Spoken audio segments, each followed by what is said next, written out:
नमस्कार विद्यार्थी मित्रांनो, आज आपण एका नवीन टॉपिक विषयी डिस्कशन करणार आहोत। या टॉपिक मध्ये आपण expression for gravitational potential energy हे आपण या ठिकाणी बघणार आहोत। आता सपोज इथं आपण एखादा ऑब्जेक्ट कन्सिडर केला, आपल्याला माहिती आहे की ग्रॅव्हिटेशनल पोटेन्शियल म्हणजे काय असतं, की ज्या ठिकाणी किंवा ग्रॅव्हिटेशन म्हणजे काय असतं की एक बॉडी दुसऱ्या बॉडीला त्या ठिकाणी अट्रॅक्ट करत असते। आता इथं असणारी जी पोटेन्शियल एनर्जी आहे ती आपल्याला कॅल्क्युलेट करायची आहे। आता सपोज एखादी बॉडी आपण या ठिकाणी एखादा ऑब्जेक्ट कन्सिडर केला आणि त्या ऑब्जेक्टला आपण काय केलेलं आहे, या ठिकाणी वरच्या बाजूला घेऊन गेलो आहोत। आता ज्यावेळेला तो ऑब्जेक्ट आपण तिथं घेऊन जातो म्हणजे या ठिकाणी आपण काहीतरी वर्क केलेलं असतं। म्हणजे जर या ठिकाणी आपण बघितलं तर इथून इथपर्यंत ऑब्जेक्ट आपण मूव्ह करतोय, हा ऑब्जेक्ट उचलण्यासाठी आपल्याला किती फोर्स द्यावा लागेल, तर हे जे काही ऑब्जेक्ट असेल त्याच्या वेटच्या थोडस जास्त हा फोर्स आपल्याला अप्लाय करावा लागेल आणि त्याची इथून इथपर्यंत काय करावं लागणार आहे, डिस्प्लेसमेंट करावी लागणार आहे। आणि हे डिस्प्लेसमेंट केल्यानंतर त्याला वरती आणून ठेवल्यानंतर त्या बॉलमध्ये किंवा त्या ऑब्जेक्टमध्ये जे आपण वर्कडन केलेलं आहे ते ऍज अ एनर्जी म्हणून स्टोअर केलं जाईल आणि ती जी एनर्जी असते त्या एनर्जीला पोटेन्शियल एनर्जी असं म्हणतात। आता इथं जर आपण बघितलं तर बॉल इथून इथपर्यंत आपण मूव्ह केला म्हणजे त्या ठिकाणी आपण वर्क डन करत आहोत। मग समजा मी असं म्हटलं की वर्क डन हे काय असतं, तर हे असतं फोर्स इनटू डिस्प्लेसमेंट। पण हे जे वर्क आहे किंवा हे जे वर्क डन आहे हे work done linear force apply केल्यामुळं या ठिकाणी भेटेल। पण समजा जर व्हेरिएबल फोर्स असेल तर त्या केसमध्ये म्हणजे समजा work done due to linear force, जर फोर्स जो आहे तो जर लिनियर असेल तर आपल्याला या ठिकाणी असेल एफ इंटू एस। एफ ही वेक्टर आहे, एस हा वेक्टर आहे, त्यामुळे या ठिकाणी काय आहे, डॉट आहे। हा डॉट जर आपण ओपन केला तर आपल्याला काय म्हणता येईल, एफ एस कॉस थिटा। हे आपण वेक्टर मध्ये बघितलेलं आहे की वेक्टर एफ आणि वेक्टर एस दोन्ही वेक्टर क्वांटिटी आहेत आणि त्याच्यापासून मिळणारं जे वर्कडन आहे हे वर्कडन स्केलर क्वांटिटी आहे। आणि जर हे असं असेल तर त्या दोघांचा जो गुणाकार आहे तो डॉट प्रोडक्टनं आपण त्या ठिकाणी डिनोट करत असतो आणि डॉट प्रोडक्टला ओपन केला की त्या ठिकाणी काय येतं, कॉस थिटा येतं। आता हे झालं लिनियर फोर्स अप्लाय केल्यामुळं। तसंच work done due to non linear force किंवा आपण त्या ठिकाणी म्हणू शकतो व्हेरिएबल फोर्स हा जर आपण अप्लाय केलेला असेल तर त्या केसमध्ये हेच इंटिग्रेशनच्या फॉर्म मध्ये आपण लिहू शकतो, F into DS cos theta असं आपल्याला या ठिकाणी लिहिता येईल। आता हा ऑब्जेक्ट ज्या वेळेला आपण वर घेऊन जात आहोत त्यावेळेला जे वर्कडन आपण करत आहोत ते अगेन्स्ट ग्रॅव्हिटी वर्कडन करत आहोत। म्हणजे या ऑब्जेक्टला इथं घेऊन गेल्यानंतर असणारी जी पोटेन्शियल एनर्जी आपल्याला भेटणार आहे ती पोटेन्शियल एनर्जी म्हणजे काय आहे, वर्कडन आहे। पण हे जे वर्कडन आहे हे वर्कडन आपण अगेन्स्ट ग्रॅव्हिटी केलेलं आहे म्हणून या ठिकाणी आपण साइन जे आहे ते काय वापरलं, मायनस साइन वापरलं।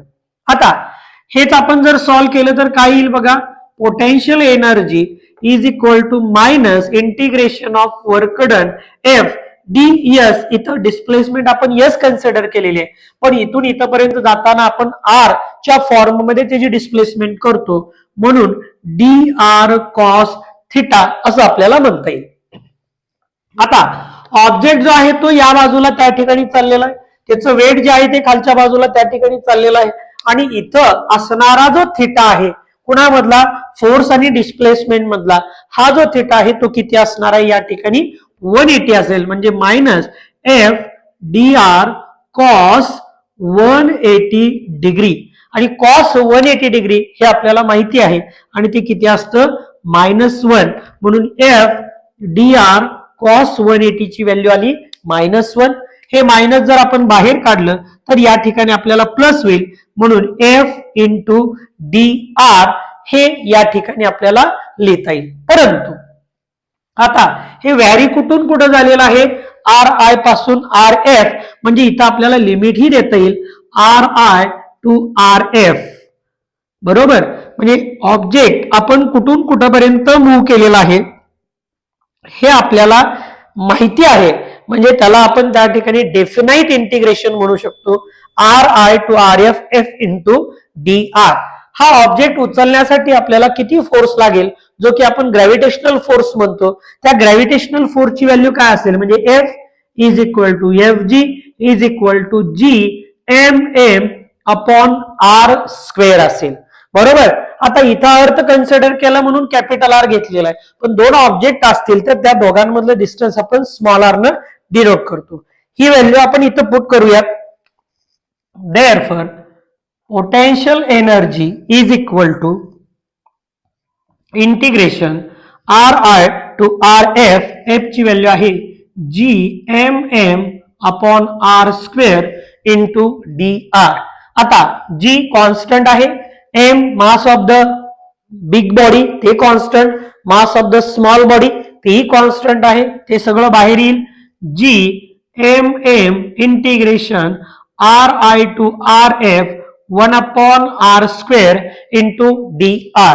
आता हे 1 upon R square into dr हे आपल्याला माहिती आहे. आपण एकच फॉर्म्युला जर लक्षात ठेवला, x raised to n into dx, हे आपण कसं करत असतो, x raised to n plus 1 divided by n plus 1 या फॉर्म्युल्यानुसार.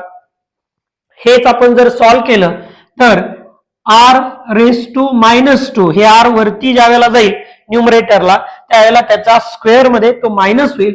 -2 into D R is equal to R raise to -2 plus 1 -2 plus 1, इथं होईल आर रेस टू -1 आणि इथं होईल -1. हेच आपण असे लिहू शकतो -1 अपॉन आर. ओके, म्हणजे 1 upon R square D R याचं इंटिग्रेशन या ठिकाणी काय येते तर -1 अपॉन आर. मग G M M into bracket काय लिहिता येईल -1 upon R limit R I to R F is equal to, हे मायनस साइन बाहेर येईल -GMM. बरोबर. हे आर आय आणि आर एफ इथपर्यंत ते काय होत आहे, लिमिट मध्ये जात आहे, म्हणून एकदा अप्पर लिमिट एकदा लोअर लिमिट पुट करूया. म्हणजे 1 upon R F -1 upon R I हे आपल्याला लिहिता येईल. हेच जर आपण मायनस त्या ठिकाणी आतमध्ये ट्रान्सफर केलं तर आपल्याला हे असं लिहिता येईल GMM into bracket 1 upon R I -1 upon R F. ही जी आहे ही या ठिकाणी आपल्याला काय भेटली, पोटेन्शियल एनर्जी. म्हणजे जो ऑब्जेक्ट आहे तो इनिशियली कुठं होता आणि तो फायनली कुठं गेलेला आहे यांचं या ठिकाणी आपल्याला डिफरन्स इंटू जी कॉन्स्टंट आहे, M mass of the body, हे स्मॉल एम म्हणजे मास ऑफ द ऑब्जेक्ट, अशा पद्धतीने आपल्याला ही या ठिकाणी पोटेन्शियल एनर्जी भेटणार आहे. आता जर आपण असं कन्सिडर केलं की जो ऑब्जेक्ट आहे तो खूप इनफायनाइट अंतरावरती असेल तर त्या केसमध्ये आर आय ची जी व्हॅल्यू आहे इनिशियल पोझिशन, आर आय म्हणजे इनिशियल पोझिशन, आर एफ म्हणजे फायनल पोझिशन, तर आर आय ची जी व्हॅल्यू असणार आहे ती त्या ठिकाणी किती असेल, इन्फिनिटी असेल. आणि आर एफ जे असणार आहे ते दोघांमधलं डिस्टन्स म्हणजे ते किती आर जर आपण कन्सिडर केलं तर हेच आपण असं लिहू शकतो बघा. If object is taken from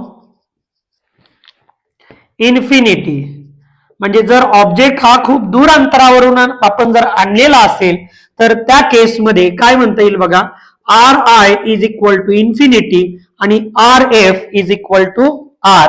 या व्हॅल्यू जर तिथं आपण पुट केल्या तर potential energy is equal to G M M into bracket 1 upon infinity -1 upon R is equal to, आता 1 अपॉन इन्फिनिटीची व्हॅल्यू असते 0, हे राहिलं -1 अपॉन आर, म्हणजे बाजूला जर काढलं तर -GMM अपॉन आर हा या ठिकाणी आपल्याला पोटेन्शियल एनर्जीचा फॉर्म्युला भेटेल. म्हणजे हाही फॉर्म्युला आपण यूज करू शकतो, हाही फॉर्म्युला यूज करू शकतो. ऑब्जेक्ट आपण कुठून आणत आहोत जर तो इन्फिनिटी मधून आलेला असेल तर त्या केसमध्ये आर आय इनिशियल पोझिशनची व्हॅल्यू इन्फिनिटी पुट करावं लागेल. 1 अपॉन इन्फिनिटी म्हणजे 0, 0 -1 अपॉन आर म्हणजे -1 अपॉन आर भेटेल. हे या ठिकाणी काय येईल, मायनस बाजूला काढलं या बाजूला GMM अपॉन आर हा या ठिकाणी पोटेन्शियल एनर्जीचा फॉर्म्युला आपल्याला भेटला. आता ही जी पोटेन्शियल एनर्जी आहे ती ऑन द सरफेस ऑफ अर्थ किती असू शकते, आणि जर समजा काही हाईट एच वरती जर ती पोटेन्शियल एनर्जी आपल्याला कन्सिडर करायची असेल तर ती काय असू शकते बघा. ऑन द सरफेस ऑफ अर्थ ही जी पोटेन्शियल एनर्जी आहे ती किती असेल, तर या स्मॉल आर बद्दल फक्त या ठिकाणी कॅपिटल आर पुट करावं लागेल, आणि ऍट हाईट एच जर म्हटलं तर हे आर प्लस हे एच म्हणजेच potential energy is equal to minus GMM upon capital R. ही on the surface of earth असेल. Potential energy at height H जर आपण कन्सिडर केलं तर minus GMM upon capital R plus H ही या ठिकाणी आपल्याला पोटेन्शियल एनर्जी भेटेल. ओके, तर अशाच नवनवीन व्हिडिओसाठी आमच्या चॅनलला लाईक करा, शेअर करा आणि सबस्क्राईब करायला विसरू नका. धन्यवाद.